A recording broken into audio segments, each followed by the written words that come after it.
ಸಾಕಷ್ಟು ರಂಗ ಚಟುವಟಿಕೆಗಳ ಬಗ್ಗೆ ಮತ್ತೆ ಪ್ರತಿಷ್ಠಾನದ ಬಗ್ಗೆ ಮಾತಾಡ್ತಾ ಇದ್ದೀರಾ.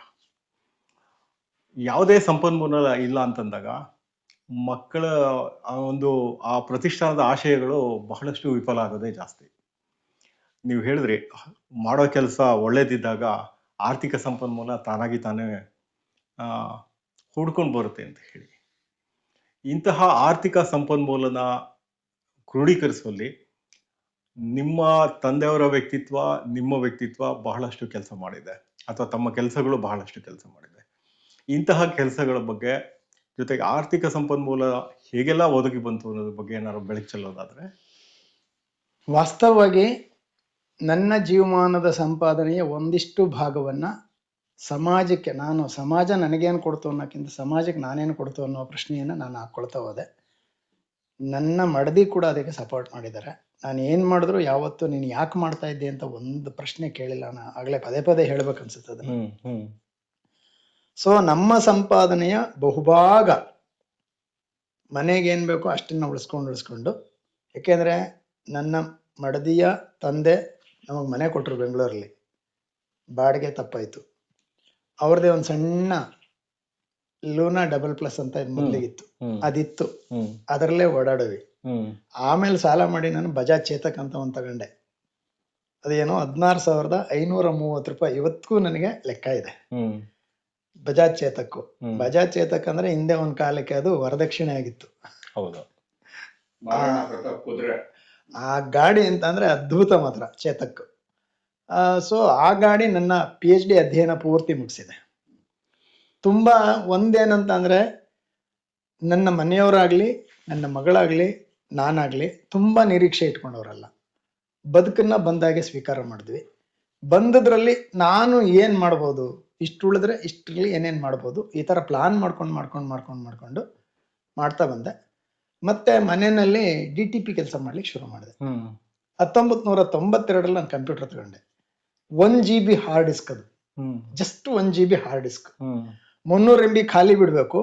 300 MB ಒಳಗೆ ಪ್ರೋಗ್ರಾಮಿಂಗ್ ಇರುತ್ತೆ. ಇನ್ನು 300 MB ಒಳಗೆ ನಾನು ಕೆಲಸ ಮಾಡ್ಬೇಕು. ಅದನ್ನ ಬ್ಯಾಕಪ್ ತಗೊಳ್ಳಿಕ್ಕೆ ಪ್ಲಾಫಿಗಳು ಇವು ಎಲ್ಲ ಬಂದ್ವಲ್ಲ. ಸೊ ಆ ಕಾಲಕ್ಕೆ ನನ್ನ ಇಲಾಖೆ ಅದಕ್ಕೆ ಹೇಗೆ ಸಪೋರ್ಟ್ ಆಯ್ತು ಅಂತಂದ್ರೆ, 1992 ಮೊಟ್ಟ ಮೊದಲ ಬಾರಿಗೆ ಖಜಾನೆ ಇಲಾಖೆ ಕಂಪ್ಯೂಟರೈಸೇಷನ್ ಆಗುತ್ತೆ. ಅಲ್ಲಿ ಶಬ್ದರತ್ನ ಅಂತೇಳಿ ಒಂದು ಸಾಫ್ಟ್ವೇರ್ ಕನ್ನಡದಲ್ಲಿ ಬರುತ್ತೆ, ಡಾಟಾ ಬೇಸ್. ಅದು ಆ ಶಬ್ದರತ್ನ ನಾನು ಅಲ್ಲಿ ಕಲಿತೆ, ನನ್ನ ಇಲಾಖೆ ಒಳಗೆ ಕಲ್ತಿದ್ದು. ಈ ಬೇಸಿಸ್ ಅಲ್ಲಿ ಏನ್ ಮಾಡಿದೆ, ಅದಾದ್ಮೇಲೆ ವಿಂಕಿ ಅಂತೇಳಿ ವಿಂಡೋ ಬೇಸ್ಡ್ ಬಂತು. ಅದನ್ನೆಲ್ಲ ತಗೊಂಡು ನಾನು ಮನೆಯಲ್ಲಿ DTP ಮಾಡ್ಕೊಂಡು ವಿಸಿಟಿಂಗ್ ಕಾರ್ಡ್ ಮಾಡ್ಲಿಕ್ಕೆ ಶುರು ಮಾಡಿದೆ. ಒಂದು ವಿಸಿಟಿಂಗ್ ಕಾರ್ಡ್ ಮಾಡಿಕೊಟ್ರೆ ನಂಗೆ $15 ಲಾಭ ಸಿಕ್ತಿತ್ತು. ಆ ಬರೋ $15 ನಾನು ಇಲ್ಲೇನಾದ್ರು ಮಾಡಿ ಒಂದು ಬ್ಯಾನರ್ ಬರ್ಸೋಕೋ, ಒಂದೇನಾದ್ರು ಪ್ರಿಂಟ್ ಮಾಡ್ಸೋಕೋ ಬಳಸ್ತಾ ಇದ್ದೆ. ಅಲ್ಲಿಂದನೇ ಶುರು ಮಾಡಿದೆ, ಸಣ್ಣ ಪ್ರಮಾಣದಲ್ಲಿ ಶುರು ಮಾಡಿದೆ. ಆಮೇಲೆ ಏನಾಯ್ತು ಅಂತಂದ್ರೆ, ನನ್ನ ಪಬ್ಲಿಕೇಶನ್ ದೊಡ್ಡದಾಯ್ತು. ಸುಮಾರು ಇದುವರೆಗೆ ನಾನು 800 ಪುಸ್ತಕಗಳನ್ನು ಪಬ್ಲಿಷ್ ಮಾಡಿದೆ. ಕರ್ನಾಟಕದ ಬಹುತೇಕ ಹೆಸರುವಾಸಿಯಾದಂತಹ ಎಲ್ಲ ಲೇಖಕರ ಪುಸ್ತಕಗಳು ಇಲ್ಲಿಂದ ಅಲ್ಲಿವರೆಗೆ. ಮೈಸೂರಿನ ಬಸವರಾಜ್ ಅವರ 27 ಪುಸ್ತಕಗಳನ್ನ ಮಾಡಿದ್ದೀನಿ. KV ನಾರಾಯಣ ಅವರ 10 ಪುಸ್ತಕಗಳನ್ನ ಮಾಡಿದ್ದೀನಿ. ಒಂದೇ ವಾಲ್ಯೂಮ್, ತೊಂಡು ಮೇವು ಅಂತೇಳಿ ವಾಲ್ಯೂಮ್ಸ್, ಅದು 3,500 ಪುಟಗಳು. HS ಶ್ರೀಮತಿ ಅವರ ಎಲ್ಲ ಪುಸ್ತಕಗಳನ್ನ ನಾನು ಪಬ್ಲಿಷ್ ಮಾಡಿದ್ದೀನಿ. ಇದುವರೆಗೆ 800 ಪುಸ್ತಕಗಳು ಬಂದಿದ್ದಾವೆ. 813 ಪುಸ್ತಕಗಳಾಗಿದೆ ಇಲ್ಲಿವರೆಗೆ.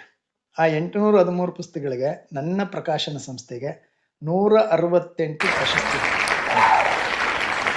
ಕೇಂದ್ರ ಸಾಹಿತ್ಯ ಅಕಾಡೆಮಿ 13 ಪ್ರಶಸ್ತಿಗಳು ಬಂದಿದೆ. 48 ಕರ್ನಾಟಕ ಸಾಹಿತ್ಯ ಅಕಾಡೆಮಿ ಪ್ರಶಸ್ತಿ ಬಂದಿದೆ. ಕನ್ನಡ ಸಾಹಿತ್ಯ ಪರಿಷತ್ ದತ್ತಿ ಪ್ರಶಸ್ತಿಗಳು 36 ಬಂದಿದೆ. ಸೊ ಪುಸ್ತಕ ಪ್ರಾಧಿಕಾರದ ಪುಸ್ತಕ ಸೊಗಸು ಬಹುಮಾನ 4 ಬಂದಿದೆ. ಕುವೆಂಪು ಭಾಷಾ ಭಾರತಿ ಪ್ರಾಧಿಕಾರದ ಬಹುಮಾನಗಳು ಬಂದಿದೆ. ಒಟ್ಟು 168 ಪ್ರಶಸ್ತಿಗಳು ಬೇರೆ ಬೇರೆ ಸಂಘ ಸಂಸ್ಥೆಗಳೆಲ್ಲ ಸೇರಿ ನನಗೆ ಬಂದಿರೋವಂಥದ್ದು, ಅಂದ್ರೆ ನನ್ನ ಪಬ್ಲಿಕೇಶನ್ಗೆ. ಅಕ್ಕಮ್ಮ ಗಿರಿಗೌಡರ ರುದ್ರಪ್ಪ ದತ್ತಿ ಪ್ರಶಸ್ತಿ, ನಮ್ಮ ಯಾರು ಗೊರು ಚನ್ನಬಸಪ್ಪ ಅವರ ತಂದೆ ತಾಯಿ ಹೆಸರಲ್ಲಿ ಇಟ್ಟಿರುವಂತ ಪ್ರಶಸ್ತಿ ನನ್ನ ಕೃತಿಗಳಿಗೆ 3 ಸಾರಿ ಬಂದಿದೆ. ನನ್ನದೇ 3 ಪುಸ್ತಕಗಳಿಗೆ. ಮೇರು ಜನಪದಿ ಅಧ್ಯಯನ, ಜಾನಪದ ವೈವಿಧ್ಯ ಅಂತೇಳಿ ಒಂದು, ಇನ್ನೊಂದು ಜನಪದ ಮಹಾಭಾರತ ವಿಭಿನ್ನ ನೆಲೆಗಳು ಅಂತೇಳಿ 3 ಕೃತಿಗಳಿಗೆ ಅಕ್ಕಮ್ಮ ಗಿರಿಗೌಡ ರುದ್ರಪ್ಪ ದತ್ತಿ ಪ್ರಶಸ್ತಿ ಬಂದಿದೆ. ಸೊ ಹಾಗಾಗಿ ಅಲ್ಲಿ ಬಂದ ಎಲ್ಲವನ್ನ ಕೂಡ ನಾನು ಏನು ಸಂಪಾದನೆ ಮಾಡ್ತೀನಿ ಯಾಕೆ ನನಗೆ ಸಂಪಾದನೆಯ ಭಾಗ ಜಾಸ್ತಿ ಆಯಿತು ಅಂದರೆ ಒಂದು ಟೆಕ್ನಿಕ್ ಇದೆ ಇಲ್ಲಿ. DTP ನಾನು ಮಾಡ್ತಿದ್ದೆ, ಕವರ್ ಪೇಜ್ ಡಿಸೈನ್ ನಾನು ಮಾಡ್ತಿದ್ದೆ, ಪ್ರಿಂಟಿಂಗ್ ಅಷ್ಟೇ ನಾನು ಹೊರಗಡೆ ಕೊಡ್ತಿದ್ದೆ. ಮಿನಿಮಮ್ 40% ನನಗೆ ಉಳಿತಾಯ ಆಗ್ತಿತ್ತು. ಆ ಉಳಿತಾಯದ ಹಣವನ್ನ ಇಲ್ಲಿಗೆ ವಿನಿಯೋಗಿಸ್ತೆ. ಕೆರೆಯ ನೀರನ್ನು ಕೆರೆಗೆ ಚೆಲ್ಲಿ ಅಂತ ಅನ್ನೋ ಹಾಗೆ. ಸೊ ಆದರೆ ಸುಮಾರು 15-16 ವರ್ಷಗಳ ಕಾಲ ಹಠ ಹಿಡಿದುಕೊಳುತ್ತೆ. ನಾನು ಕನಿಷ್ಠ 18 ಗಂಟೆಗಳ ಕೆಲಸ ಮಾಡಿದ್ದೀನಿ, 4 ಗಂಟೆ ಅಷ್ಟೇ ನಿದ್ದೆ ಮಾಡ್ತಾ ಇದ್ದದ್ದು ನಾನು. ಈಗಲೂ ಅದನ್ನ ಅಭ್ಯಾಸ ಮಾಡ್ಕೊಂಡ್ಬಿಟ್ಟಿದ್ದೀನಿ. ರಾತ್ರಿ 12ಕ್ಕೆ ಮಲಗ್ತೀನಿ, 4 ಗಂಟೆಗೆ ನನಗೆ ಎಲ್ಲಿದ್ರೂ ಎಚ್ಚರ ಆಗುತ್ತೆ. ನೀವು 2 ಗಂಟೆಗೆ ಮಲಗಿದ್ರು 4 ಗಂಟೆಗೆ ನಂಗೆ ಎಚ್ಚರ ಆಗುತ್ತೆ. ಸೊ ನಂಗೆ ಸಾಕು ಅನ್ನಿಸ್ತದು. ನಾನು ಯಾವತ್ತೂ ಟಯರ್ಡ್ ಆಗಲಿಲ್ಲ. ನಾನು ಆಗಲೇ ಹೇಳ್ತಿದ್ದೆ, change of work is rest ಅಂತ ಹೇಳಿ. ನನಗೆ ಅದು ಬೇಜಾರಾಯ್ತಾ, ತೋಟಕ್ಕೆ ಬರ್ತೀನಿ, ಒಂದು 4 ಗಿಡಗಳಿಗೆ ಪಾತಿ ಮಾಡ್ತೀನಿ, ನೀರು ಕಟ್ತೀನಿ. ಇಲ್ವಾ ಅಲ್ಲಿ ಬೇಜಾರಾಯ್ತಾ, ಅಲ್ಲೋ ಕೂತ್ಕೋತೀನಿ, ಏನೋ ಬರೀತೀನಿ. ಸೊ ಇದೇನಾಯ್ತು ಅಂತ ಅಂದ್ರೆ ನನಗೆ ರೊಟೀನ್ ಆಗ್ಬಿಡ್ತದ್ದು. ಸುಮ್ಮನಿದ್ರೆ ನಂಗೆ ಹುಚ್ಚಿಡಬಿಡುತ್ತೆ. ಏನಾದರೂ ಮಾಡುತ್ತಿರ್ತಮ್ಮ, ಸುಮ್ಮನೆ ಇರಬೇಡ ಅಂತ ಕಡಿಗರ ಪದ್ಯ ಹೇಳ್ತಾರಲ್ಲ, ಹಾಗೆ ನಂಗೆ ಏನಾದರೂ ಮಾಡ್ತಾ ಇರ್ಬೇಕು, ಸುಮ್ಮನೆ ಇರೋಕ್ಕಾಗಲ್ಲ ನನಗೆ. ಹಂಗಾಗಿ ನನ್ನ ಲವಲವಿಕೆ ಜಾಸ್ತಿ ಆಯಿತು, ನನ್ನ ಆರೋಗ್ಯ ಸುಧಾರಿಸ್ತು. ಇದೆಲ್ಲ ನನಗೆ ಕೊಟ್ಟಿದ್ದು ಕಲ್ಚರಲ್ ಫೀಲ್ಡ್, ಸಾಂಸ್ಕೃತಿಕ ಲೋಕನೇ ನನಗೆ ಕೊಟ್ಟಂತ ದೇಣಿಗೆ. ಅದರಲ್ಲೂ ಥಿಯೇಟ್ರು ತುಂಬ ಹೆಚ್ಚು ನಾನು ಇನ್ವಾಲ್ವ್ ಆದೆ. ಒಳ್ಳೊಳ್ಳೆ ಪ್ರೊಡಕ್ಷನ್ ಮಾಡಿದ್ವಿ.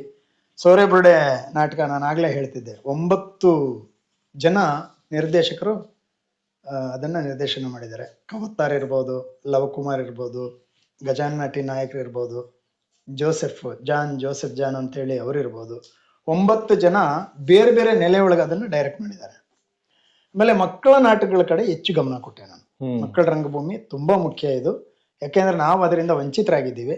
ಮಕ್ಕಳಿಗೆ ನಾಟಕಗಳನ್ನ ಕಲಿಸೋ ಮುಖಾಂತರ ನಾವು ಅದನ್ನ ಎಂಜಾಯ್ ಮಾಡಬೇಕು, ನನ್ನ ಬಾಲ್ಯವನ್ನ ನೆನೆಸ್ಕೊಳ್ಬೇಕು ಅನ್ನೋದು ನನ್ನ ಕಾನ್ಸೆಪ್ಟ್. ಇವತ್ತೇನ್ ನಾವು ಮಾಡ್ತಾ ಇದೀವಿ ಅದು ಕೂಡ ಉದ್ದೇಶ ಅದೇನೆ. ಡಿಪ್ಲೊಮಾ ಸ್ಟೂಡೆಂಟ್ಸ್ ಬೇರೆ ಬೇರೆ ನೆಲೆ ಒಳಗಿದ್ದಾರೆ, ಅವ್ರು ಯಾರನ್ನೂ ಕರೆದಿಲ್ಲ. ನಾನು ಕರೆದಿರೋದು PUC ಫಸ್ಟ್ ಇಯರ್ PUC ಮಕ್ಕಳಿವರು. ಆಮೇಲೆ ಎಲ್ಲರೂ ಕೂಡ ಮೊಟ್ಟ ಮೊದಲ ಬಾರಿಗೆ ಥಿಯೇಟರ್ಗೆ ಎಂಟ್ರಿ ಆಗ್ತಿರೋದು. ಆಮೇಲೆ ಈ ಮಕ್ಕಳ ಶಿಬಿರಗಳನ್ನ ಮಾಡ್ಲಿಕ್ಕೆ ಶುರು ಮಾಡಿದೆ. ಅಲ್ಲಿ ಬೇರೆ ತರದ ಪ್ರಯೋಗಗಳು ಹೆಂಗೆ ಅಂತ ಅಂದ್ರೆ, ಬುಡಕಟ್ಟು ಹಾಡಿಯ ಒಂದು 15 ಮಕ್ಕಳು, ತೀರಾ ಗ್ರಾಮೀಣ ಪ್ರದೇಶದ ಡೌನ್ ಟ್ರಾಡನ್ ಮಕ್ಕಳು, ಅವ್ರು ಯಾರಿಗೂ ನಾವು ಫೀಸ್ ತಗೊಳ್ತಿರ್ಲಿಲ್ಲ. ಈ ನಗರ ಪ್ರದೇಶದ ಒಂದು 20 ಮಕ್ಕಳನ್ನ ತಗೊಳ್ವಿ, ಅವ್ರ ಹತ್ರ ಫೀಸ್ ತಗೊಳ್ವಿ, ಅದನ್ನ ಇಲ್ಲಿಗೆ ಡೈವರ್ಟ್ ಮಾಡೋದು. ಸೊ ಅವಾಗ ಏನಾಯ್ತು ಅಂತ ಅಂದ್ರೆ, ಒಂದು ಕಲ್ಚರಲ್ ಎಕ್ಸ್ಚೇಂಜ್ ಅಂತ ಹೇಳ್ತೀವಿ, ಸಾಂಸ್ಕೃತಿಕ ವಿನಿಮಯ, ಸಂಸ್ಕೃತಿ ವಿನಿಮಯ ಕೆಲಸ ಅಲ್ಲಿ ಶುರುವಾಯಿತು. ಬಂದೋಬಸ್ತಲ್ಲಿ ಸಾಕಷ್ಟು ಪ್ರಾಬ್ಲಮ್ನ ಫೇಸ್ ಮಾಡಿದ್ದೀವಿ. ಈಗ ಬುಡಕಟ್ಟು ಹಾಡಿ ಮಕ್ಕಳು ಬರ್ತಾರೆ, ಆ ಮಕ್ಕಳು ಈ ಮಕ್ಕಳು ಹೊಂದೋದಿಲ್ಲ. ಅದಕ್ಕೆ ಬೇರೆ ಬೇರೆ ತಂತ್ರಗಳನ್ನ ನಮ್ಮ ನಿರ್ದೇಶಕರುಗಳು, ಶಿಬಿರ ನಿರ್ದೇಶಕರು, ನಾವೆಲ್ಲ ಸೇರ್ಕೊಂಡು ಯೋಚನೆ ಮಾಡಿ ಏನು ಮಾಡೋದು ಅಂತ ಹೇಳಿ ಒಂದು ರಚನಾತ್ಮಕವಾದ ನೆಲೆ ಒಳಗೆ ಅದನ್ನು ಕೆಲಸ ಮಾಡ್ಲಿಕ್ಕೆ ಶುರು ಮಾಡಿದ್ವಿ. ಹಾಡಿ ಮಕ್ಕಳಿಗೆ ಏನು ಬರುತ್ತೆ, ಅವರು ಮುಖ್ಯವಾಗಿ ಇವ್ರನ್ನೆಲ್ಲ ಸುತ್ತ ನಿಲ್ಸ್ಬಿಟ್ಟು ಅವರ ಆಕ್ಟಿವಿಟೀಸ್ ಮಾಡಿಸೋದು, ಅದಕ್ಕೆ ಇವ್ರು ಅಟ್ರಾಕ್ಟ್ ಆಗಬೇಕು. ಅದು ಎಷ್ಟರ ಮಟ್ಟಿಗೆ ಹೊರಟೋಯ್ತು ಅಂತ ಅಂದ್ರೆ, ಈ ಪ್ರಯೋಗ ನಮಗೆ 2-3 ದಿವಸ ಬಿಟ್ಟು ನೋಡೋ ಅಷ್ಟರಲ್ಲಿ ಆಡಿ ಮಕ್ಕಳ ವೇಷ ಇವ್ರ ಮೈ ಮೇಲೆ ಇರುತ್ತೆ, ಇವ್ರ ವೇಷ ಅವ್ರ ಮೈ ಮೇಲೆ ಇರುತ್ತೆ. ಅಂತ ಬದಲಾವಣೆ, ಡ್ರಾಸ್ಟಿಕ್ ಚೇಂಜಸ್. ಅದು ನಾನು ಕಂಡ್ಕೊಂಡಂತ ದೊಡ್ಡ ಬದಲಾವಣೆ ಅದು ನಿಜವಾಗ್ಲು. ಸೊ ಇವನ್ನೆಲ್ಲ ಮಾಡ್ತಾ ಮಾಡ್ತಾ ನನ್ನ ಪ್ರಯೋಗಕ್ಕೆ ಒಟ್ಕೊಳ್ತಾ ಹೋದೆ. ಆಮೇಲೆ ಒಂದು ಇಂಟ್ರೆಸ್ಟಿಂಗ್ ಸಬ್ಜೆಕ್ಟ್ ಏನು ಅಂತ ಅಂದ್ರೆ, 1984ರಲ್ಲಿ ರಾಷ್ಟ್ರೋತ್ಥಾನ ಪರಿಷತ್ತಲ್ಲಿ ಕೇಶವ ಶಿಲ್ಪ ಇದೆಯಲ್ಲ, ಅಲ್ಲಿ 1 ತಿಂಗಳದ ಒಂದು ನಾಟಕದ ಶಿಬಿರ ನಡೆಯುತ್ತೆ. ಅಲ್ಲಿವರೆಗೂ ನಮ್ದು ತಾಳ ತಪ್ಪಿದ ಬದುಕು ರಂಗಭೂಮಿ ಒಳಗೆ. ನಮಗ್ ಬಂದಿದ್ದೆ, ನಾನು ಮಾಡಿದ್ದೆ ಡೈರೆಕ್ಷನ್, ಅದಲ್ಲ ಅನ್ನೋದು ನನಗೆ ಗೊತ್ತಾಗಿದ್ದು ಅಲ್ಲಿ 1 ತಿಂಗಳು. ಆಲ್ಮೋಸ್ಟ್ 24 ಅವರ್ಸ್ ನಮಗೆ ಟ್ರೈನಿಂಗ್ ಕೊಟ್ಟಿದ್ದಾರೆ. BV ರಾಜಾರಾಮ್ ನಿರ್ದೇಶನದ ವಿಭಾಗ ಹತ್ಕೊಂಡಿದ್ದಾರೆ, GV ಶಿವಾನಂದ್ ವಾಯ್ಸ್ ಕಲ್ಚರ್ ಹೇಳ್ಕೊಟ್ಟಿದ್ದಾರೆ, ಸಂಗೀತ ಹೆಂಗೆ ಅನ್ನೋದನ್ನ B ಜಯಶ್ರೀ ಅವರು ಹೇಳ್ಕೊಟ್ಟಿದ್ದಾರೆ, ಲಂಕೇಶ್ ಬಂದು ನಾಟಕ ರಚನೆ ಹೇಗೆ ಅಂತ ಹೇಳ್ಕೊಟ್ಟಿದ್ದಾರೆ, ಆಯ್ತಾ. ಆಮೇಲೆ ಬೆಳಕಿನ ರಾಮಮೂರ್ತಿಗಳು ಬೆಳಕಿನ ವಿನ್ಯಾಸಗಳು, SK ಮಾಧವರಾವ್ ಮಕ್ಕಳ ರಂಗಭೂಮಿ ಹೆಂಗಿರುತ್ತೆ ಅನ್ನೋದನ್ನ ಹೇಳ್ಕೊಟ್ಟಿದ್ದಾರೆ. ಇಂಥ ದಿಗ್ಗಜಗಳ ಜೊತೆ ಒಳಗೆ ನಾವು ಉಳ್ಕೊಳ್ಳೋಂಥ ಅವಕಾಶ ಸಿಕ್ತು. ಸೊ ನಾನು ಮೊದಲ ಬಾರಿಗೆ ಬೆಂಗಳೂರಿನ ಕಲಾಕ್ಷೇತ್ರಗಳನ್ನ ನೋಡಿದ್ದು ಅವಾಗಲೇ 1984. ಸುಮಾರೊಂದು 21 ವರ್ಷ ನನಗೆ ವಯಸ್ಸು. ಆವಾಗ ನಾನು ಬೆಂಗಳೂರಿನ ರವೀಂದ್ರ ಕಲಾಕ್ಷೇತ್ರ ಇರ್ಬೋದು, ಯವನಿಕ ಇರ್ಬೋದು, ಅವತ್ತು ಪ್ರಭಾತ್ ಬಹಳ ಹೆಸರುವಾಸಿ ಇತ್ತು, ಅಲ್ಲಿ ಹೋದ್ವಿ. ಆ ವೇಷಭೂಷಣಗಳೆಲ್ಲ ನೋಡಿದ್ವಿ, ಸಿಕ್ಕಾಬಟ್ಟೆ ಮಾರು ಹೋಗಿದ್ದೀವಿ.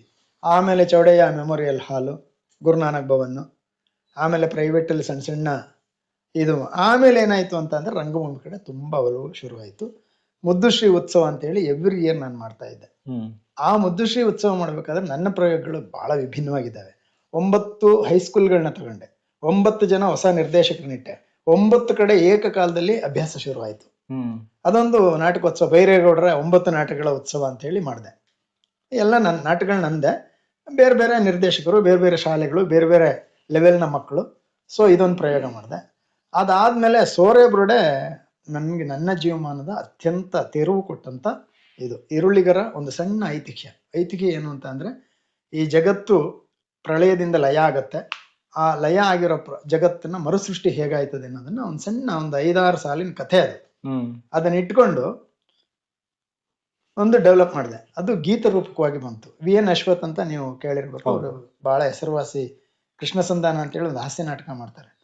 ಅವರು ಅದಕ್ಕೆ ಮ್ಯೂಸಿಕ್ ಮಾಡಿದ್ರು. ಅದ ಮೊದಲ ಹಾಡೇನೆ ಐಗಿರಿ ನಂದಿನಿ ಇದೆಯಲ್ಲ, ಆ ದಾಟಿ ಒಳಗೆ ಗಿರಿಜರಿ ಕಂದರ ಕಣಿವೆಗಳಲ್ಲಿ ಧೊಮ್ಮನೆ ಬೆಳೆದ ಹೆಮ್ಮರದೆಡೆಯಲ್ಲಿ ಬದುಕಿನ ಬವಣೆಯ ಮೆರೆಯುತ್ತ ಇರುವುದು ಈರುಳಿಗರೂರೊಂದು ಅಂತ ಶುರು ಆಗತ್ತೆ. ಅಲ್ಲಿ ಕಣಿಗಾರ ಬರ್ತಾನೆ. ಅದು ಸುರುಡು 300 ಕೋಟಿ ದೇವದಂಡು ನಡೆದೈತೆ, ಸಾಲು ಸಾಲು ಸಾರಂಗಗಳು ನೂಲಿನೇಣಿಯಲ್ಲಿ ಎಳಿಯಮ್ಮ, ಸಾಲು ದೊರೆಯಲ್ಲಿ ಬರಿಯಮ್ಮ, ನೀರು ಗುಂಟೆ ನಡೆದ ಮಾದಮ್ಮ, ಜಾರು ಬಂಡಿಯ ನೇರಿಕೊಂಡು ಎಳಿಯಮ್ಮ, ಸಾಲು ಸಾಲು ಮರಗಳ ನೇಡಿಕೊಂಡು ಗೋತಾಳನ ಬೆನ್ನ ಮೇಲೆ ಪಾತಾಳ ಗರಡಿಯ ಚುಚ್ಚಿ ತೂತು 9 ಕೊರೆದು ನೂಪುರದ ಗಂಟಿಕ್ಕಿ ಕಾಲ್ಗೆಜ್ಜೆ ಜಡನಿಸಿ ಬರುತ್ತಾವರೆ ದೇವದಂಡು. ಉಳಿಯೋಲ್ಲ ಈ ಲೋಕ ಉಳಿಯೋಲ್ಲ, ನರಲೋಕ ಕುಳಿವಿಲ್ಲ, ನಾರು ಬೇರಿಗೆ ದಾರಿ ಇಲ್ಲ, ನಾರಿಯರ ಮುಖ ನೋಡುವಂತಿಲ್ಲ, ನರಲೋಕ ಬರಿಲೋಕವಾಗತೈತೆ, ಪಿಳ್ಳಾರಿ ಪಿಂಡನ ದಂಡು ಬಂದೈತೆ. ಈ ತರ ಬರೆದು ಅಲ್ಲೇನಂದ್ರೆ ಅಪ್ಪ ಮಗಳ ಕಥೆ ಅದು. ಕಣಿಗಾರ ಒಬ್ಬ ಕಣಿ ಹೇಳ್ತಿರ್ತಾನೆ, ಇನ್ನು 1.5 ದಿವಸದಲ್ಲಿ ಜಗತ್ತು ಪ್ರಳಯ ಆಗ್ಬಿಡುತ್ತೆ ಅಂತ. ಊರಿನ ಜನ ಎಲ್ಲ ನೆಗ್ಲೆಕ್ಟ್ ಮಾಡ್ತಾರೆ. ಕಡೆಗೆ ಏನಾಗುತ್ತೆ, ಬೇಟೆಗೆ ಹೋಗ್ತಾರೆ, ಸೋಪಡಿ ಬೇಟೆ ಅಂತ ಹೇಳಿ, ಗುಂಪು ಬೇಟೆಗೆ ಹೋದಾಗ ಒಬ್ಬ ವ್ಯಕ್ತಿಗೆ ಹಂದಿ ಮಾತಾಡೋದು ಕೇಳಿಸುತ್ತೆ. ಏನ್ ಮಾತಾಡ್ತಿದೆ ಅಂತ ಕೇಳೋದು, ನೋಡಪ್ಪ ಈ ಜಗತ್ತು ಪ್ರಳಯ ಆಗ್ಬಿಡುತ್ತೆ, ಇನ್ನು ಕೇವಲ 1.5 ದಿವಸ ಅಲ್ಲಿ ಮುಳುಗೋಗುತ್ತೆ ಅಂತ ಮರಿಗಳಿಗೆ ಹಂದಿ ಹೇಳ್ತಿರುತ್ತೆ. ಇದನ್ನ ಇವನ್ ಕೇಳಿಸ್ಕೊತಾನೆ. ಮರಿಗಳು ಕೇಳ್ತಾವೆ, ಅಮ್ಮ ಈಗ ಬದುಕೋದು ಹೆಂಗೆ ಅಂತ. ನಾವು ಬದುಕಕ್ಕಾಗಲ್ಲ, ಒಂದು ಸೋರೆ ಬೋಡೆ ತಗೊಂಡು ಅದ್ರೊಳಗೆ ಎಲ್ಲ ಇಟ್ಕೊಂಡು ಮೇಣದ ಮುಚ್ಕೊಂಡು ಬಿಟ್ಬಿಟ್ರೆ ಅದ್ರ ಮೇಲೆ ಬದುಕೋದ್ರಿಂದ ಕತೆ ಕೇಳ್ಕೊಂಡೋದನ್ನು ಮಗಳಿಗೆ ಹೇಳ್ತಾನೆ, ಒಂದು ಸೋರೆ ಬೋಡೆ ತಗಮ್ಮ ಅಂತೇಳಿ. ಅವರಿಬ್ರು ಅದ್ರೊಳಗೆ ಸೇರ್ಕೊತಾರೆ. ತಂದೆ ಮಗಳ ಮುಖಾಂತರ ಈ ಜಗತ್ತಿನ ಮರುಸೃಷ್ಟಿ ಆಯಿತು ಅಂತ ಕಥೆ ಹೇಳುತ್ತೆ. ಅದನ್ನ ಇಟ್ಕೊಂಡು ಸೋರೆ ಬೋಡೆ ಅಂತೇಳಿ ಗೀತರೂಪಕ ಮಾಡಿದೆ. ಆ ಗೀತರೂಪಕಕ್ಕೆ ಮ್ಯೂಸಿಕ್ ಮಾಡಿದ್ರು ಅಶ್ವತ್ತು. ತಬಲಾ ನಾಣಿ ಅವತ್ತು ನಮಗೆ ಕಾಲ್ ಶೀಟಲ್ಲಿ ಬರೋರು 1 ದಿವಸಕ್ಕೆ 300 ರೂಪಾಯಿ ಕೊಡ್ತಿದ್ದೆ ನಾನು. ಇವತ್ತು ಜನಪ್ರಿಯ ಕಲಾವಿದರು ಅವರು. ಹೌದು, ಇವತ್ತು ಅವರ 1 ದಿವಸ ಕರೆದ್ರೆ ಲಕ್ಷಾಂತರ ರೂಪಾಯಿ ಕೇಳ್ತಾರೆ ಅವರು. ಸೊ ಆ ವ್ಯಕ್ತಿ ನಮಗೆ ನಮ್ಮ ಈ ಸೋರೆ ಬೋಡೆ 2001ರಲ್ಲಿ ಮೊದಲ ಪ್ರದರ್ಶನ ಆಯಿತು. ಅದಾದ್ಮೇಲೆ ಒಬ್ರು ನೋಡದೆ 9 ಜನ ಈ ಸೋರೆ ಬೋಡೆ ರೂಪಕನ ಪ್ರದರ್ಶನಕ್ಕೆ ಮಾಡಿದ್ರು, ಸಿದ್ಧತೆ ಮಾಡಿದ್ರು. ಬೇರೆ ಬೇರೆ ಕಡೆ ಅದು ಪ್ರದರ್ಶನ ಆಯಿತು. ತುಂಬಾ ಕಡೆ ಪ್ರದರ್ಶನ, 100 ಪ್ರದರ್ಶನಗಳಾಗಿದೆ.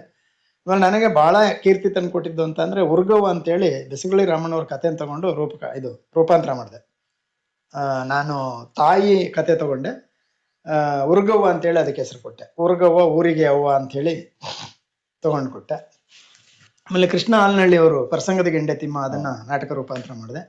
ಈಗ ತೇಜಸ್ವಿ ಅವರ ಇದು ಕರ್ವಾಲೋ ನಾಟಕ ರೂಪಾಂತರಕ್ಕೆ ಮಾಡ್ತಾ ಇದ್ದೀನಿ. ಸ್ವತಃ ನಾನು ಅಣ್ಣನ ನೆನಪು ನಾಟಕದ ತೇಜಸ್ವಿ ಕ್ಯಾರೆಕ್ಟರ್ನ ಮಾಡಿದ್ದೀನಿ ತುಂಬಾ ಸಾರಿ. ಮೈಸೂರು ರಂಗಾಯಣದಲ್ಲಿ ಕೂಡ ಅದು ಪ್ರದರ್ಶನ ಆಗಿದೆ. ಡೆಲ್ಲಿನಲ್ಲಿ ಕರ್ನಾಟಕ ಸಂಘದಲ್ಲಿ ಆಗಿದೆ, ಮುಂಬೈಯಲ್ಲಿ ಮಾಟುಂಗ, ಅದು ಬಿಟ್ರೆ ಹೈದರಾಬಾದ್ ನ್ಯಾಷನಲ್ ಫೆಸ್ಟಿವಲ್, ಇಲ್ಲೆಲ್ಲ ಅದು ಪ್ರದರ್ಶನ ಆಯಿತು. ಅಣ್ಣನ ನೆನಪು. ಯಕ್ಷಾಲಾಪ ನನಗೆ ತುಂಬಾ ಬ್ರೇಕ್ ಕೊಟ್ಟು 36 ಪ್ರದರ್ಶನ ಆಗಿದೆ. ಅದು ಕಾಳಿದಾಸನ ಮೇಘದೂತ ಏನ್ ತಗೊಂಡಿದ್ದೀನಿ, ಅದು ನಾರಾಯಣಘಟ್ಟ ಅಂತೇಳಿ ಅದನ್ನ ರೂಪಾಂತರ ಮಾಡಿಕೊಡ್ತಾರೆ. ನಮ್ಮ ಯಾರು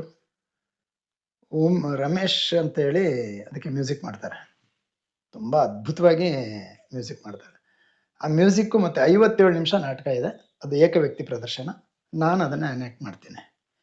ಸೊ ಅದು ಆಕ್ಚುಲಿ ಬಾರಂಗಕ್ಕೆ ಆಯ್ಕೆ ಆಗಿತ್ತು. ಆ ಟೈಮಲ್ಲಿ ನಾನು UK ನಲ್ಲಿ ಇದ್ದರಿಂದ ಅದಕ್ಕೆ ನಾನು ಅಕ್ಸೆಪ್ಟೆನ್ಸ್ ಕೊಡೋಕ್ಕಾಗಲಿಲ್ಲ. ಅದೊಂದು ಚಾನ್ಸ್ ಹೋಯಿತು ನನಗೆ. ಹೀಗೆ ಇದು ನನ್ನ ರಂಗಯಾನ. ಬೇರೆ ಬೇರೆ ಡೈಮೆನ್ಷನ್ ಕೆಲಸ ಮಾಡ್ಲಿಕ್ಕೆ ಅವಕಾಶ ಆಯಿತು. ಆಮೇಲೆ ಮೌಂಟ್ ಕಾರ್ಮಲ್ ಕಾಲೇಜ್ಗೆ ನಾನು ನಾಟಕ ಕಲಿಸಿದ್ದೀನಿ, ಸೆಂಟ್ ಜೋಸೆಫಲ್ಲಿ ಕಲಿಸಿದ್ದೀನಿ, ಸರ್ಕಾರಿ ಕ್ಲೈಲ್ಯಾಂಡ್ ಟೌನ್ ಅಂತ ಬರುತ್ತೆ ಶಿವಾಜಿನಗರದಲ್ಲಿ, ಅಲ್ಲಿ ಮಕ್ಕಳಿಗೆ ನಾಟಕ ಮಾಡಿಸಿದ್ದೀನಿ. ಅದು ಬಿಟ್ಟರೆ ವಿದ್ಯಾವರ್ಧಕ ಕಾಲೇಜು, ಆಮೇಲೆ ಎಲ್ಲಕ್ಕಿಂತ ಹೆಚ್ಚಾಗಿ ಭಾರತೀಯ ವಿದ್ಯಾಭವನದ ಒಂದು ಪ್ರಾಜೆಕ್ಟಲ್ಲಿ ಕೆಲಸ ಮಾಡಿದ್ದೀನಿ. ಅದು ಏನು ಫೋಕ್ ಆರ್ಟ್ ಇನ್ ಆಕ್ಷನ್ ಅಂತೇಳಿ 5 ಶಿಸ್ತುಗಳನ್ನ ತಗೊಂಡು ಅದರ ನಿರ್ದೇಶಕನಾಗಿ ಕೆಲಸ ಮಾಡಿದ್ದೀನಿ. ಏನು folk sculpture, folk painting, folk dance, folk drama, folk games. Folk ಗೇಮ್ಸ್ನ ಇಟ್ಕೊಂಡು ಒಂದು ನಾಟಕ ಮಾಡಿಸಿದ್ದೀನಿ. ಅದು ಯಾರು ಜಯತೀರ್ಥ, ಅವತ್ತಿನ ಇವರು, ಇವತ್ತು ಫಿಲ್ಮ್ ಇಂಡಸ್ಟ್ರಿ ಒಳಗೆ ಭಾಳ ದೊಡ್ಡ ಹೆಸರು ಜಯತೀರ್ಥ. ಆಮೇಲೆ ಇವರು ಯಾರು ನಮ್ಮ ತುಂಬ ಸ್ಕಲ್ಪ್ಚರಿಸ್ಟ್ ಒಬ್ರು ಭಾಳ ಹೆಸರುವಾಸಿ ತೀರ್ಕೊಂಡ್ರು ಮೊನ್ನೆ, ಅವರು GK ಶಿವಣ್ಣ ಅಂತೇಳಿ. ಆಮೇಲೆ ಶಿವಣ್ಣ ಅಂತೇಳಿ ಮಾರಮ್ಮ ಮಾರಿ ಕುಣಿತ, ಪೂಜಾ ಕುಣಿತದ ಶಿವಣ್ಣ. ಇವರೆಲ್ಲರನ್ನ ಕರ್ಕೊಂಡೋಗಿ ಫೋಕ್ ಆರ್ಟ್ ಇನ್ ಆಕ್ಷನ್ ಅಂತೇಳಿ ಮಡಿಕೇರಿ ಒಳಗೆ ನಾಪೋಕ್ಲು, ಗೋಣಿಕೊಪ್ಪ, ವಿರಾಜಪೇಟೆ, ಸೌತ್ ಕೊಡಗೆ ಏನಿದೆಯಲ್ಲ, ಇಡೀ ಸೌತ್ ಕೊಡಗಿನ ಕಾನ್ಸಂಟ್ರೇಟ್ ಮಾಡಿ 5 ಪ್ಲೇಸ್ಗಳನ್ನ ಆಯ್ಕೆ ಮಾಡಿಕೊಂಡು 7 ದಿನಗಳ ಶಿಬಿರ. ಅದು 7 ದಿನಗಳ ಶಿಬಿರದಲ್ಲಿ ಪ್ರಿಪೇರ್ ಆಗಿದ್ದನ್ನು ತಂದು ಟೌನಲ್ಲಿ, ಮಡಿಕೇರಿ ಟೌನಲ್ಲಿ ಎಕ್ಸಿಬಿಟ್ ಮಾಡಿದ್ವಿ. 3.5 ಗಂಟೆ ಕಾರ್ಯಕ್ರಮ ಕೊಟ್ವಿ. ಇಡೀ ಮಡಿಕೇರಿ ಎದ್ದು ನಿಂತು ಸೆಲ್ಯೂಟ್ ಮಾಡಿದ್ರು. ಅದೊಂದು ದೊಡ್ಡ ಸಾಧನೆ ನನ್ನ ಜೀವನದಲ್ಲಿ. ಭಾರತೀಯ ವಿದ್ಯಾಭವನ ಪ್ರಾಜೆಕ್ಟ್ ಅದು. ಸೊ ಈ ಥರದ ಅನೇಕ ಕಡೆ ಕೆಲಸ ಮಾಡಿದ್ದೀನಿ. ಡೆಲ್ಲಿ ಒಳಗೆ ಕೆಲಸ ಮಾಡಿದ್ದೀನಿ, ಹೈದರಾಬಾದಲ್ಲಿ ಕೆಲಸ ಮಾಡಿದ್ದೀನಿ, ಸುತ್ತಾಟ ಮಾಡಿದ್ದೀನಿ ಭಯಂಕರವಾಗಿ. ಈಗ ಸಾಮಾನ್ಯವಾಗಿ ನಾಟಕದ ವಿಚಾರಗಳು ಬಂದಾಗ, ರಂಗಭೂಮಿ ವಿಚಾರ ಬಂದಾಗ, ರಂಗಭೂಮಿನಲ್ಲಿ ಹಲವಾರು ತರಹದ ವಿಭಾಗಗಳನ್ನ ನಾವು ನೋಡ್ತೀವಿ. ಒಂದು ನಾಟಕ ಆಗ್ಬೇಕಂತಂದ್ರೆ ಯಾವುದೋ ಒಂದೇ ನಿಟ್ಟಿನಲ್ಲಿ ನಾಟಕ ಆಗೋಕ್ಕೆ ಸಾಧ್ಯ ಇಲ್ಲ. ಕರೆಕ್ಟ್. ಒಂದು ಸಾಹಿತ್ಯ ಬರುತ್ತೆ, ಅದು ಯಾವುದೋ ಒಂದು ಘಟನೆ ಆಧಾರಿತ ಆದಂಥ ಒಂದು ಆ ಘಟನೆಗೆ ಒಂದು ಅಕ್ಷರಗಳ ರೂಪ ಕೊಟ್ಟು ಅದಕ್ಕೆ ದೃಶ್ಯ ರೂಪಗಳನ್ನ ತರೋದು ಅಷ್ಟು ಸುಲಭವಾದಂಥ ಮಾತಂತೂ ಅಲ್ಲ.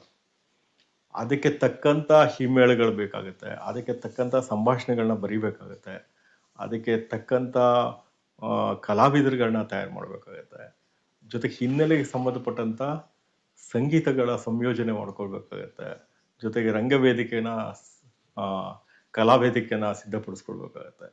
ಇದೆಲ್ಲ ಅದು ಹಲವಾರು ವಿಭಾಗಗಳು ಸೇರಿ ಒಂದು ಪೂರ್ಣ ಕಲಾಕೃತಿ ನಾಟಕ ಅನ್ನೋದು ವೇದಿಕೆ ಮೇಲೆ ಬರುತ್ತೆ. ಇದಿಷ್ಟು ಇದರಲ್ಲಿ ನೀವು ಸಿದ್ಧಹಸ್ತರು ಅಂತ ಹೇಳಿ ಕೇಳ್ಪಟ್ಟಿದ್ದೀನಿ ನಾನು. ಅದು ಎಲ್ಲ ವಿಭಾಗದಲ್ಲಿ ಕೆಲಸ ಮಾಡಿರೋದು ಸತ್ಯ.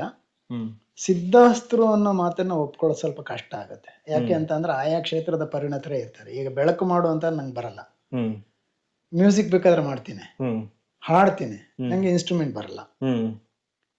ಅಂದ್ರೆ ಅಲ್ಲಿ ಏನಾಗುತ್ತೆ ಅಂತಂದ್ರೆ ರಂಗಭೂಮಿ ಅನ್ನೋದೇ ಒಂದು ಕಲೆಕ್ಟಿವ್ ವರ್ಕ್.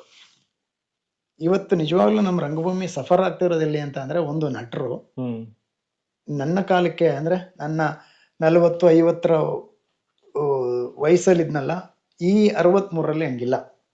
ತುಂಬಾ ಕಷ್ಟ ಆಗುತ್ತೆ. ನಟರು ಬರ್ತಾರೆ, ಒಂದು ಪ್ರೊಡಕ್ಷನ್ ಮಾಡ್ಬಿಡ್ತೀವಿ, ಕಷ್ಟಪಟ್ಟು ಪ್ರೊಡಕ್ಷನ್ ಮಾಡ್ತೀವಿ. ನಿಮಗೊಂದು ಕೆಟ್ಟ ಉದಾಹರಣೆ ಅಂತ ಅಂದ್ರೆ, ದೇವನಾಂಪ್ರಿಯ ಅಶೋಕ ನಾಟಕ ಪ್ರೊಡಕ್ಷನ್ ಮಾಡ್ತೀನಿ. ಬಹಳ ಈ ನಾಡಿನ ಬಹಳ ದೊಡ್ಡ ನಿರ್ದೇಶಕ, ಅದನ್ನ ನಿರ್ದೇಶನ ಮಾಡ್ತಾನೆ. ಕಲಾವಿದರನ್ನ ಕಾಲ್ ಮಾಡ್ತೀವಿ, ಬರ್ತಾರೆ. ಬಂದವ್ರು ಏನ್ ಮಾಡ್ತಾರೆ ಅಂತ ಅಂದ್ರೆ 1-2 ಶೋ ಮಾಡ್ತಾರೆ. 3-3.5 ಲಕ್ಷ ಖರ್ಚು ಮಾಡಿರ್ತೀನಿ ನಾನು ಪ್ರೊಡಕ್ಷನ್ಗೆ. 2 ಶೋ ಮಾಡ್ಬಿಟ್ಟು ಮೇಜರ್ ಕ್ಯಾರೆಕ್ಟರ್ ಏನಿದೆ, ಅಶೋಕನ ಕ್ಯಾರೆಕ್ಟರ್ನ ಕೈ ಕೊಡ್ತಾನೆ. ಆಟೋಮೆಟಿಕ್ ಆಗಿ ನಿಲ್ಲುತ್ತೆ ನಾಟಕ. ಅದು ಸಂಕಟ ಅನ್ಸುತ್ತೆ. ವರ್ಗೀಸ್ ಕುರಿಯನ್ ಮೊಟ್ಟ ಮೊದಲ ಬಾರಿಗೆ ನಾಟಕ ಬರೀತೀನಿ. ಆ ನಾಟಕ ಯಾರೋ ಬರೀಬೇಕು ಅಂತ ಬರ್ತಾರೆ, ಅಪರೂಪದ ವಿಷಯ ಅದು. ವರ್ಗೀಸ್ ಕುರಿಯನ್ ನಾಟಕ ಬರೀಬೇಕು ಅಂತ ಬರುತ್ತೆ. ನಮಗೆ KMF ಸಪೋರ್ಟ್ ಮಾಡುತ್ತೆ. ಬರೆದು 2 ಶೋ ಆಗುತ್ತೆ. 3ನೇ ಶೋ ಆಗುತ್ತೆ. 3ನೇ ಶೋ ಆಗೋ ಅಷ್ಟರಲ್ಲಿ ಅಲ್ಲಿನ ಒಬ್ಬ ಅಧಿಕಾರಿ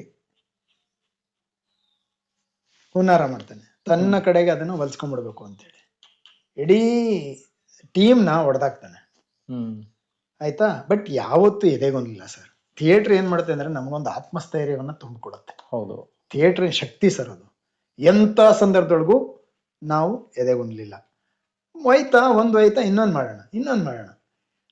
ಆಯ್ತಾ. ವರ್ಗೀಸ್ ಕುರಿಯನ್ ಮಾಡುವಾಗ ಆತ ನಾಟಕ ಬರೆದಿರೋ ನಾನು ಅಂತ ಹೇಳ್ತಾನೆ. ಅಲ್ಲಿ ಗೀತೆಗಳು ಬರಬೇಕಾಗಿ ಇದೇ ಗಜಾನನ್ ಟಿ ನಾಯಕ್ ಅದಕ್ಕೆ ಮ್ಯೂಸಿಕ್ ಮಾಡಿದ್ದಾರೆ. ಸುಮ್ಮನೆ ಹಿಂಗೆ ಇದೇ ಜಾಗದಲ್ಲಿ ಟ್ರೈನಿಂಗ್ ನಡೆಯುತ್ತೆ, ಶೋ ಆಗುತ್ತೆ ಬೇರೆ ಬೇರೆ ಕಡೆ. ಸುಮ್ಮನೆ ಕೂತಿರ್ತೀವಿ ನಾವು. ಕೂತಿರೋವಾಗ ಒಂದು ಬೆಳಗಿನ ಮಂಗಳದ ಗೀತೆ ಬರಬೇಕು. ಸುಮ್ಮನೆ ಕೂತಿದ್ದಾಗ ಬಂದಿದ್ದು ನಿನ್ನ ಋಣ ಕಿರಣಗಳೇ ಜಗಕ್ಕೆ ಚೇತನ ದೇವ, ನಿನ್ನ ಬಿಂಬದ ತಾಪ ನಮಗೆ ಮಂಗಳವು. ಅಂಗಳದ ರಂಗೋಲಿ ಬಂಗಾರದೆಳೆಗಳಲ್ಲಿ ಮಂಗಳವು ಅಡಗಿಹುದು, ಬಂದು ಕಾಣೋ ಸ್ವಾಮಿ, ಬಂದು ಕಾಣೋ ಸ್ವಾಮಿ. ಅದು ಹೆಂಗೆ ಲೈನ್ಗಳು ಬರ್ತವೆ ಅಂತ ಅಂದ್ರೆ ಗೊತ್ತಿಲ್ಲ ಸರ್, ಅದು ಸ್ಪಾಂಟೇನಿಯಸ್ ಆಗಿ ಬಂದ್ಬಿಡ್ತದೆ. ಅಲ್ಲಿ ಇಡೀ ಹಿಂದೆ ಇತ್ತಲ್ಲ ಪೋಲ್ಸನ್ನು, ಉತ್ತರ ಪ್ರದೇಶ, ಅಲ್ಲಿಂದ ಬರ್ತಾ ಇದ್ದ ಹಾಲಿನ ಕಥೆಗಳು ಗೊತ್ತಿದೆ ನಿಮ್ಗೆ. ಅದನ್ನ ನಾನು ಏನ್ ಮಾಡಿದೆ, ಪುರಾಣಕ್ಕೆ ಕನೆಕ್ಟ್ ಮಾಡಿದೆ. ಕೃಷ್ಣ ಈ ಎಂತದ್ದು ಗೋಕುಲದಿಂದ ಹಾಲನ್ನ ಅಲ್ಲಿ ಕೊಡ್ಬೇಕಾಗಿಲ್ಲ, ಯಾರೋ ಇವನಿಗೆ, ಕಂಸನ್ಗೆ. ಹೌದು, ಅದನ್ನ ಕನೆಕ್ಟ್ ಮಾಡ್ಕೊಂಡೆ. ಸೊ ಎಷ್ಟು ಚೆನ್ನಾಗಿ ಕ್ಲಿಕ್ ಆಯ್ತು ಅಂತ ಅಂದ್ರೆ ಆ ನಾಟಕನ ಹೊಡೆದಾಕಿದ್ರು. ಇಂಥವೆಲ್ಲ ಆಗಿದೆ. ಬಟ್ ಯಾವತ್ತು ನಾನು ಏನಾದ್ರೂ ಎದೆಗೊಂದ್ಲಿಲ್ಲ. ಅಡೆತಡೆಗಳು ಬರ್ತವೆ. ನೀವು ಹೇಳ್ದಂಗೆ ಒಂದು ಕಡೆಯಿಂದ ಆಗುವಂಥದ್ದಲ್ಲ ಅದು. ನಾಟಕ ಅನ್ನೋದು ಕಲೆಕ್ಟಿವ್ ವರ್ಕ್ ಸರ್. ಅಲ್ಲಿ ಬೆಳಕು ಮುಖ್ಯ, ಥಿಯೇಟ್ರು ಮುಖ್ಯ, ಕಥೆಗಾರನೂ ಮುಖ್ಯ, ನಟನೂ ಮುಖ್ಯ, ನಿರ್ದೇಶಕನೂ ಮುಖ್ಯ. ಅಷ್ಟೂ ಜನರ ಒಟ್ಟಿಗೆ ತಗೊಂಡೋಗೋದಿದೆಯಲ್ಲ, ದೊಡ್ಡ ಟಾಸ್ಕ್ ಅದು, ಬಹಳ ದೊಡ್ಡ ಟಾಸ್ಕ್ ಅದು. ಆದರೆ ಇಲ್ಲಿವರೆಗೆ ತಗೊಂಡು ಬಂದಿದ್ದೀನಿ. ನಮ್ದು 47 ಪ್ರೊಡಕ್ಷನ್ಸ್ ಆಗಿದೆ ಇಲ್ಲಿವರೆಗೆ. ಆ 47 ಪ್ರೊಡಕ್ಷನ್ಸ್ ಸಕ್ಸಸ್ಫುಲ್ ಆಗಿದೆ. ಆಮೇಲೆ ಮಕ್ಕಳ ನಾಟಕಗಳು 23 ಕ್ಯಾಂಪ್ಗಳಲ್ಲಿ 23 ನಾಟಕಗಳಾಗಿದೆ. ನನಗೆ ತುಂಬಾ ಖುಷಿ ಕೊಟ್ಟ ನಾಟಕಗಳು ಅಂದ್ರೆ ಬೇರೆದು ಕೊಟ್ಟಿಲ್ಲ ಅಂತಲ್ಲ, ತುಂಬಾ ಇಷ್ಟ ಆದ ನಾಟಕಗಳು ಸೋರೆಬುರಡೆ ಮೊದಲ ಸ್ಥಾನದಲ್ಲಿ ನಿಲ್ಲುತ್ತೆ, ದೇವನಾಂಪ್ರಿಯ ಅಶೋಕ. ಅದು ಬಿಟ್ರೆ ಸ್ವಪ್ನ ಸಿದ್ಧಿ ಅಂತೇಳಿ ಒಂದು ನಾಟಕ ಬರೀತೀನಿ, ಕುವೆಂಪು ನಾಟಕ ವೆಚ್ಚ ಸ್ವಪ್ನ ಸಿದ್ಧಿ ಅಂತೇಳಿ. ಅದರ ವಸ್ತು ಏನು ಅಂತ ಅಂದ್ರೆ, ರಾವಣನ ಕನಸಿಗೆ ಬಂದ್ಬಿಡ್ತಾನೆ. ಅವನ ಹತ್ರ ನಿವೇದನೆ ಮಾಡ್ಕೋತಾನೆ, ಅಯ್ಯ ನಾನು ನಿನ್ನ ಹತ್ರ ಸ್ವಲ್ಪ ಮಾತಾಡ್ಬೇಕು ಅಂತ. ಅಲ್ಲಯ್ಯ ಈ ದ್ರಾವಿಡ್ನ ಹತ್ರ ನೀನ್ ಬಂದ್ಬಿಟ್ಟಿದೆಯಲ್ಲಪ್ಪ ಅಂತೇಳಿ ಅವನು ಲೇವಡಿ ಮಾಡ್ತಾನೆ. ಅಷ್ಟೆಲ್ಲನೂ ಮೀರಿ ಕಡೆಗೆ ಅವನ ಹತ್ರ ಪರ್ಮಿಟ್ ಮಾಡಿಸ್ತಾನೆ. ರಾವಣನ ಹತ್ರ ರಾಮ ಪರ್ಮಿಷನ್ ತಗೋತಾನೆ. ಏನ್ ಹೇಳ್ಬೇಕು ಅಂತಿದ್ದಿ, ನನ್ನ ಕಾಲದಲ್ಲಿ ಬಹಳ ಜನಗ ತೊಂದರೆ ಆಗಿದೆ. ಇದು ರವೀಂದ್ರನಾಥ್ ಟ್ಯಾಗೋರ್ ಒಂದು ಲೇಖನ ಬರೀತಾರೆ, ಏನು ನಿರ್ಲಕ್ಷ್ಯಕ್ಕೊಳಗಾದ, ರಾಮಾಯಣದಲ್ಲಿ ನಿರ್ಲಕ್ಷ್ಯಕ್ಕೊಳಗಾದ ಪಾತ್ರಗಳು ಅಂತೇಳಿ. ಅಲ್ಲಿ ಬರೋ ಪಾತ್ರಗಳಲ್ಲಿ ಮುಖ್ಯವಾಗಿ ನಾನು ಮಂತ್ರೇನ್ ತಗೋತೀನಿ, ಮಂತ್ರೇನ್ ತಗೊಳ್ತೀನಿ. ಮತ್ತೆ ಕೊನೆಯೊಳಗೆ ಒಂದು ಸಣ್ಣ ಬದಲಾವಣೆ ತರ್ತೀನಿ. ರಾವಣನಲ್ಲಿ ಅವನೊಂದು ಮಾತು ಹೇಳ್ತಾನೆ, ಲಂಕಾಲಕ್ಷ್ಮಿಗೆ ನಾನು ಸೀತೆನ ಕತ್ಕೊಂಡು ಬರಲಿಲ್ಲ ತಾಯಿ, ಮಾತೆ ನನ್ನ ಜೊತೆಗೆ ಬಂದ್ಲು ಅಂತ ಹೇಳ್ತಾನೆ. ಏನು ಹೇಳ್ತಾ ಇದೀಯ ಅಂತೇಳಿ ಲಂಕಾಲಕ್ಷ್ಮಿ ಕೇಳ್ತಾನೆ. ಇಲ್ಲ ತಾಯಿ, ನಿಜ, ಮಾರೀಚನ ದಂಡಕಾರಣ್ಯ ಕಳ್ಸಿದ್ ನಿಜ, ಅವನು ಜಿಂಕೆ ರೂಪ ತಾಳಿದ್ ನಿಜ, ರಾಮ ಅಟ್ಟಿಸ್ಕೊಂಡು ಹೋಗಿದ್ ನಿಜ, ಅವನಲ್ಲೆಲ್ಲೋ ಓ ಲಕ್ಷ್ಮಣ ಅಂತ ಕಿರ್ಚಿದ್ ನಿಜ. ನಾನು ಸನ್ಯಾಸಿ ವೇಷ ಹಾಕೊಂಡು ಯಾಕೂ ಹೋದೆ ಅಂತ ಅಂದ್ರೆ, ನನ್ನ ತಂಗಿಗೆ ಆದ ಅಪಮಾನವನ್ನ, ಅದರ ಸೇಡನ್ನ ತೀರ್ಸ್ಕೋಬೇಕು, ಸೀತೆಗೆ ಮೂಗು ಮೊಲೆ ಕಿವಿಯನ್ನ ಕೊಯ್ಬೇಕು ಅನ್ನುವ ನೆಲೆ ಒಳಗೆ ಹೋದೆ. ನಾನು ಸೀತೆ ಮುಂದೆ ಹೋದಾಗ ಹೊರೆಯಿಂದ ಖಡ್ಗ ತೆಗೆದಾಗ ಮಾತೆ ತಡದ್ಲು, ರಾಮ ಮೂರ್ಖ, ಲಕ್ಷ್ಮಣ ಮೂರ್ಖ, ನೀನ್ ಯಾಕೆ ಮೂರ್ಖನಾಗ್ತೀಯ ಶಿವಭಕ್ತ, ನಡಿಯ ನಿನ್ ಜೊತೆಗೆ ಬರ್ತೀನಿ, ತಾಕತೆ ರಾಮ ನಾನು ಬಿಡ್ಸ್ಕೊಂಬರ್ತಾನೆ ಅಂತೇಳಿ ಮಾತೆ ನನ್ನ ಜೊತೆಗೆ ಬಂದ್ಲು ಅಂತೇಳಿ ಒಂದು ಬದಲಾವಣೆ ತರ್ತೇನೆ. ಅದು ತುಂಬಾ ಚರ್ಚೆ ಒಳಗಾಗತ್ತೆ. ಆಮೇಲೆ ಅದಕ್ಕೆ ಬೇಕಾದ ಸಮರ್ಥನೆಗಳನ್ನೆಲ್ಲ ಕೊಡ್ತೀನಿ, ಅದಕ್ಕೆ ಮೂಲಗಳೆಲ್ಲ ಸಿಗ್ತಾವೆ ನನಗೆ. ಆಮೇಲೆ ಮಂತ್ರೆ ಅನ್ನುವಂಥದ್ದು, ಕುವೆಂಪು ಅವರ ಮಂತ್ರೆ ನಮಗೆ ಗೊತ್ತಿದೆ. ಅಲ್ಲೆಲ್ಲೋ ರಾಮನನ್ನು ಹುಡ್ಕೊಂಡೋಗಿ ಬೆಂಕಿಯಲ್ಲಿ ಬೆಂದೋಗ್ತಾಳೆ. ಮತ್ತೆ ಇಲ್ಲಿ ಭರತ ಅಗ್ನಿ ಪ್ರವೇಶ ಮಾಡುವಾಗ ಸ್ಫುರದ್ರೂಪಿ ಮಂತ್ರೆ ಕಾಣಿಸ್ಕೊಳ್ತಾಳೆ. ಆ ಮಂತ್ರನ ಇಟ್ಕೊಂಡು ಇಲ್ಲಿ ವಶಿಷ್ಠ ವಾಮದೇವ ಅಂತ ಇಬ್ರು, ಜನಪದ ರಾಮಾಯಣದಲ್ಲಿದೆ ಅದು, ಅದರ ಭಾಗ ತಗೊಂಡು ಮಂತ್ರೆ ತನ್ನನ್ನು ತಾನು ನಿವೇದನೆ ಮಾಡ್ಕೋತಾಳೆ. ಇಲ್ಲಿ ರಾಜರ ಆಸ್ಥಾನದಲ್ಲಿ, ಅಯೋಧ್ಯೆ ಆಸ್ಥಾನದಲ್ಲಿ ವಶಿಷ್ಠ ವಾಮದೇವ ಅಂತ ಇಬ್ಬರಿದ್ರು. ವಶಿಷ್ಠನಿಗೆ ರಾಜರ ಗುರು ಆದ್ರೆ ವಾಮದೇವ ರಾಣಿವಾಸದ ಗುರು. ಈ ರಾಣಿವಾಸದ ಗುರು ವಾಮದೇವನಿಗೆ ಜಾತಿಯ ಭೂತ ಕಾಡಿತ್ತು. ಸೀತೆ ಭೂಜಾತೆ, ಭೂಮಿಯಲ್ಲಿ ಸಿಗ್ತವಳು, ಅವಳು ಯಾವ ಜಾತಿ ಅಂತ ಗೊತ್ತಿಲ್ಲ. ಮೇಲ್ಜಾತಿಯವಳ, ಅದು ಕೆಳಜಾತಿಯವಳಾದ್ರೆ ಪುಣ್ಯೋಜನ ಮಾಡಿ ಮೇಲ್ಜಾತಿಗೆ ತರ್ಬೋದು. ಜಾತಿನೇ ಗೊತ್ತಿದ್ದೊಳಗೆ ಯಾವ ಜಾತಿ ಆರೋಪ ಮಾಡಬೇಕು. ಒಂದು ವೇಳೆ ರಾಮನಿಗೆ ಪಟ್ಟಾಭಿಷೇಕ ಆಗಿ ಸೀತೆ ಸಿಂಹಾಸನ ಏರಿದ್ರೆ ಮಲಿನವಾದೀತು ಅಯೋಧ್ಯೆಯ ಸಿಂಹಾಸನ ಅನ್ನೋ ಕಾರಣಕ್ಕೆ ಇವನು ಹುನ್ನಾರ ಮಾಡಿ ಎಲ್ಲಾ ರಾಣಿವಾಸದ ಮಹಿಳೆಯರ ತಲೆ ಕೆಡಿಸಿ ರಾಮ ಸೀತೆ ಕಾಡಿಗೆ ಹೋಗ ಮಾಡಿದ್ರು ಅಂತ ಅನ್ನೋದನ್ನ ಇವಳು ಎಕ್ಸ್ಪೋಸ್ ಮಾಡ್ತಾಳೆ ಮಂತ್ರೆ. ಸೊ ಈ ತರದ ಬದಲಾವಣೆಗಳನ್ನ ಮಾಡ್ಕೊಂಡು ನಾಟಕನ ರಚನೆ ಮಾಡಿದೆ. ಆಮೇಲೆ ಅಲ್ಲಿ 3 ಮುಖ್ಯವಾದ ಕುವೆಂಪು ಅವರ ನಾಟಕಗಳನ್ನ ತಗೊಂಡೆ. ಯಾವುದು, ಒಂದು ಬೆರಳಿಗೆ ಕೊರಳು, ಶೂದ್ರ ತಪಸ್ವಿ, ಜಲಗಾರ, ಮತ್ತೆ ಸ್ಮಶಾನ ಕುರುಕ್ಷೇತ್ರ. ಅದರ ಒಂದೊಂದು ದೃಶ್ಯಗಳನ್ನ ತಗೊಂಡು ಕಾಲೇಜ್ ಮಾಡಿದೆ. ಬ್ಯೂಟಿಫುಲ್ ಆಗಿ ನಾಟಕ ಬಂತು. ನನಗೆ ತುಂಬಾ ಖುಷಿ ಕೊಟ್ಟ ನಾಟಕ. 30 ಪಾತ್ರಗಳನ್ನ 3 ಜನ ನಾಟಕ ಮಾಡ್ತಾರೆ. ಅದು 53ನೇ ಪ್ರದರ್ಶನ ಆಗಿದೆ ಈಗ. ಸೊ 50ನೇ ಸೆಲೆಬ್ರೇಷನ್ ಮಾಡ್ಬೇಕು ಅಂತ ಏನೇನೋ ಮಾಡ್ತಾ ಇದ್ದೀವಿ, ಗೊತ್ತಿಲ್ಲ, ಅದು ಸಿದ್ಧತೆಗಳಲ್ಲಿದೆ. ಸೊ ಹೀಗೆ ಸರ್, ರಂಗಭೂಮಿ ನನ್ನ ಯಾನ ನೋಡಿದ್ರೆ ಬಹಳ ವಿಚಿತ್ರವಾಗಿದೆ. ತುಂಬಾ ಜನರು ನನ್ನ ಜೊತೆಗೆ ಸಹಕರಿಸಿದ್ದಾರೆ, ಅವರೆಲ್ಲರಿಗೂ ಧನ್ಯವಾದ ಹೇಳ್ತೀನಿ. ತುಂಬಾ ಜನ ನನ್ನ ಜೊತೆಗೆ ಸಹಕರಿಸಿದ್ದಾರೆ. ಈಗ ಒಂದು ವಿಷಯ, ನೀವು ಹಲವಾರು ಕಲಾವಿದರುಗಳಿಗೆ, ಹಲವಾರು ಮಹನೀಯರುಗಳಿಗೆ ತಾವು ಪ್ರೇರಣೆ. ಆದರೆ ರಂಗಭೂಮಿಯಲ್ಲಿ ತಮಗೂ ಪ್ರೇರಣೆ ಆಗಿರುವಂಥ ಮಹಾನ್ ವ್ಯಕ್ತಿಗಳಿದ್ದಾರೆ. ಅಂತಹ ವ್ಯಕ್ತಿಗಳು ಯಾರಾದರೂ ನಿಮ್ಮ ಮುಖ್ಯವಾಗಿ ನಮ್ಮ ಅಪ್ಪ ನೆನಪಿಗೆ ಸರ್. ಹ್ಮ್ ನಮ್ಮ ಅಪ್ಪ ನನಗೆ ರೋಲ್ ಮಾಡಲ್ ಸರ್. ಹ್ಮ್ ಯಾಕಂದ್ರೆ ಅವರ ಸಮಾಜ ಸೇವೆಯ ಮನಸ್ಥಿತಿ, ಹ್ಮ್ ರಂಗಭೂಮಿಯಲ್ಲಿ ಇದ್ದಂತ ಅವರ ಬದ್ಧತೆ, ಬಹುಶಃ ಅದು ರಕ್ತಗತವಾಗಿ ಬಂದಿರುವಂತದ್ದು. ಆಮೇಲೆ ಬೇರೆ ಬೇರೆ ಜನ, ಈಗ ತುಂಬಾ ಜನ ನಮಗೆ ಇನ್ಸ್ಪೈರ್ ಮಾಡಿದ್ದಾರೆ. ಆದ್ರೆ ಮೊದಲ ಸ್ಥಾನದಲ್ಲಿ ನಿಲ್ಲರು ಯಾವತ್ತೂ ನನ್ನ ಅಪ್ಪ ಸರ್. ಆಮೇಲೆ ಇನ್ನೊಂದು ವಿಷಯ, ನಾವು ಹಳ್ಳಿನಲ್ಲಿ ರಾತ್ರಿ ಎಲ್ಲ ಬೆಳಗು ನಾಟಕಗಳಾಗುತ್ತೆ. ಬಹುಶಃ ಈ ಚನ್ನಪಟ್ಟಣ, ರಾಮನಗರ, ಹುಳ್ಳಿ, ಮಂಡ್ಯ ಈ ಕಡೆ ಒಂದು ಪ್ರದೇಶದಲ್ಲಿ ರಾತ್ರಿ ಒಂದು 10 ಗಂಟೆಗೆ ಶುರು, ಬೆಳಿಗ್ಗೆ ತನಕ 6 ಗಂಟೆವರೆಗೂ ಸಂಪೂರ್ಣ ರಾಮಾಯಣ ಆಗುತ್ತೆ, ಬಬ್ರುವಾಹನ ಆಗುತ್ತೆ, ಹಲವಾರು ಪೌರಾಣಿಕ ಹಿನ್ನೆಲೆಯುಳ್ಳಂತ ನಾಟಕಗಳಾಗ್ತಿದೆ. ಅಂತಹ ನಾಟಕಗಳು ರಂಗಭೂಮಿಗೆ ಭದ್ರವಾದ ಬುನಾದಿ ಹಾಕ್ಕೊಟ್ಟಿದೆ ಅಂತ ಅನ್ಸಲ್ವಾ? ಖಂಡಿತ ಹಾಕೊಟ್ಟಿದೆ ಸರ್. ಸರ್, ಮೊದಲನೇದಾಗಿ ಜನಪದ ರಂಗಭೂಮಿ. ನಮಗೆ ಯಕ್ಷಗಾನ ಇರ್ಬೋದು, ತಾಳಮದ್ದಳೆ ಇರ್ಬೋದು, ರಾಧಾನಾಟ ಇರ್ಬೋದು, ದೊಡ್ಡಾಟ ಸಣ್ಣಾಟಗಳಿರ್ಬೋದು, ಈ ಭಾಗದ ಪಡವಲ ಪಾಯ, ಮುಡ್ಲಪಾಯ ಯಕ್ಷಗಾನ ಇರ್ಬೋದು, ಇವೆಲ್ಲವೂ ಕೂಡ ರಂಗಭೂಮಿಗೆ ಬಲವಾದ ಬುನಾದಿಯನ್ನು ಹಾಕೊಟ್ಟಿದ್ದಾವೆ. ಸೊ ಪೌರಾಣಿಕ ರಂಗಭೂಮಿ ಡೆವಲಪ್ ಆಗಿರೋದೇ ಅದ್ರ ಮೇಲೆ, ಆಯ್ತಾ. ಅದಾದ್ಮೇಲೆ ಏನಾಯ್ತು ಅಂತಂದ್ರೆ, ಆಧುನಿಕ ರಂಗಭೂಮಿ ಬಂದಾಗ ಬೇರೆ ಬೇರೆ ಜನರು ಪ್ರಭಾವ ಬೀರ್ತಾರೆ. ವಿದೇಶಿ ನಾಟಕಗಳು ಅಂದ್ರೆ ಪಾಶ್ಚಿಮಾತ್ಯ ನಾಟಕಗಳು ನಮ್ಮ ಮೇಲೆ ಪ್ರಭಾವ ಬೀರ್ತವೆ. ಅದನ್ನೆಲ್ಲ ತರಬೇಕು ಅಂತೇಳಿ ಬಹಳ ದೊಡ್ಡ ದೊಡ್ಡ ಜನ ಪ್ರಯತ್ನ ಮಾಡ್ತಾರೆ. ಇವೆಲ್ಲವೂ ಕೂಡ ಪೂರಕವಾಗಿ ಕೆಲಸ ಮಾಡಿದಾಗ ರಂಗಭೂಮಿ ಅನ್ನುವಂಥದ್ದು ಎಷ್ಟು ಬೆಳಿಬೇಕೋ ಅದು ಬೆಳೆದಿಲ್ಲ ಸರ್. ಎಲ್ಲಿವರೆಗೆ ಶಿಕ್ಷಣದಲ್ಲಿ ರಂಗಭೂಮಿ ಪ್ರಧಾನವಾದ ಅಂಶ ಆಗಲ್ವೋ ಅಲ್ಲಿವರೆಗೂ ರಂಗಭೂಮಿಗೆ ನೆಲೆ ಇಲ್ಲ ಸರ್. ಆಮೇಲೆ ಈಗಂತೂ ಈ ಚಾನೆಲ್ಗಳ ಪ್ರಭಾವ ಅಬ್ಬರದಲ್ಲಿ ರಂಗಭೂಮಿ ಕಳೆದೋಗ್ತಾ ಇದೆ. ಇವತ್ತು ಬರ್ತಾರ ನಾಟಕ ಕಲಾವಿದರನ್ನ ಕರ್ಕೊಂಡ್ ಬರ್ತೀವಿ, ಒಂದ್ ನಾಟಕ ಮಾಡಿ ಅವ್ನ್ ಸಕ್ಸಸ್ ಆದ ಅಂತ ಅಂದ್ರೆ ಯಾರೋ ಕಾಯ್ತಿರ್ತಾರೆ, ಲಬಕ್ ನೆತ್ತಾಕೋತಾರೆ, ಅವನಿಗೆ ಅಲ್ಲೂ ಬದುಕಿಲ್ಲ ಇಲ್ಲೂ ಬದುಕಿಲ್ಲ. ಸೊ ಈ ತರದ ಒಂದು ಇಬ್ಬಂದಿತನದಲ್ಲಿ ಈಗ ಸಿಗಾಕೊಂಡು ನರಳ್ತಾ ಇದಾರೆ ಜನ. ಅದು ಒಂದ್ ದಿವಸ ನನಗೆ ನಂಬಿಕೆ ಇದೆ ಸರ್, ಒನ್ ಫೈನ್ ಡೇ ರಂಗಭೂಮಿ ತನ್ನ ಮೊದಲಿನ ಸ್ಥಿತಿಯನ್ನ ಉಚ್ಚರಾಯ ಸ್ಥಿತಿಯನ್ನ ಕಂಡೇ ಕಾಣುತ್ತೆ ಅನ್ನುವ ನಂಬಿಕೆ ನನಗಿದೆ ಸರ್, ಡೆಫಿನೆಟ್ ಆಗಿ.